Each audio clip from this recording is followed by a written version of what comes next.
నెల్లూరు జిల్లాలో విషాదం చోటు చేసుకుంది. కోట శ్రీనివాస సత్రం వద్ద సముద్ర స్నానానికి వెళ్లి నలుగురు గల్లంతయ్యారు. వీరిలో ఇద్దరు మృత్యువాత పడగా మరో ఇద్దరి కోసం గాలింపు చర్యలు కొనసాగుతున్నాయి. మృతులు మున్నా వినయ్గా పోలీసులు గుర్తించారు.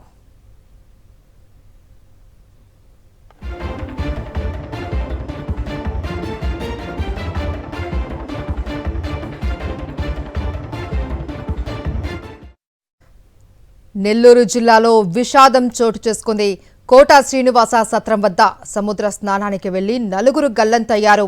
వీరిలో ఇద్దరు మృత్యువాత పడగా మరో ఇద్దరి కోసం ఇంకా గాలింపు చర్యలు కొనసాగుతున్నాయి. అయితే మృతులు మున్నా వినయ్గా పోలీసులు గుర్తించారు.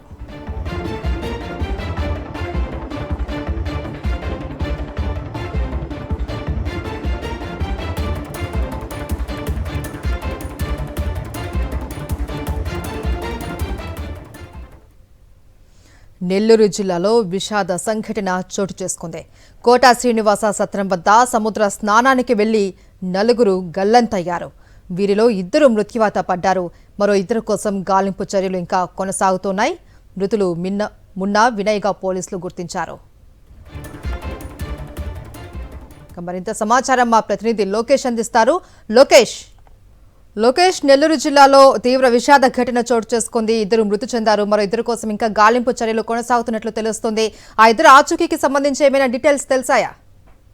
యశ్మహేశ్వరి, నెల్లూరు జిల్లా కోట శ్రీనివాస సత్రం సముద్ర తీర ప్రాంతంలో కూడా ఇద్దరు విద్యార్థులు గల్లంతయ్యారు. వీళ్ళందరూ కూడా గూడూరు సమీపంలో ఉండేటువంటి గ్రామంలో నివసించేటువంటి వ్యక్తులు, స్టూడెంట్స్, విద్యార్థులు. వీళ్ళ నలుగురు కూడా సముద్ర స్థానం అని చెప్పి కూడా ఇంట్లో చెప్పి అక్కడ చేరుకున్నటువంటి పరిస్థితి ఉంది. అలలు ఒకసారిగా పెరగడంతో ఆ నలుగురిని కూడా తీసుకెళ్లిపోయాయి అలలు. అయితే ఇద్దరిని మాత్రం అక్కడ ఉండేటువంటి స్థానికులు కావచ్చు, మెరైన్ సంబంధించినటువంటి పోలీసులు గమనించి వెంటనే ఇద్దరిని సురక్షితంగా రక్షించగలిగారు. కానీ మరో ఇద్దరు విద్యార్థులు అయితే మాత్రం మృత్యువాత పడినటువంటి పరిస్థితి ఉంది. మృతుల్లో బోగిదిబ్బకు చెందిన మున్నా 18 సంవత్సరాలు, గూడూరుకు చెందిన వినయ్ 18 సంవత్సరాలుగా కూడా పోలీసులు గుర్తించడం జరిగింది. వాళ్ళ తల్లిదండ్రులు కూడా సమాచారం ఇచ్చారు. మొన్న రీసెంట్ గానే 2 రోజుల మునిపే సముద్ర తీర ప్రాంతంలో నలుగురు విద్యార్థులు గల్లంతయ్యి మృత్యువాత పడినటువంటి ఘటన. ఇవాళ మరో ఇద్దరు విద్యార్థులు మృత్యువాత పడినటువంటి పరిస్థితి. అంటే మ్యారేజ్ ఏదైతే సముద్ర తీర ప్రాంతంలో అనుమతి లేనటువంటి ప్రాంతంలోనే ఈ ఘటనలు జరుగుతున్నాయని చెప్పి కూడా స్థానికంగా చర్చించుకుంటున్నటువంటి పరిస్థితి ఉంది. Mahesh, right, thank you Lokesh.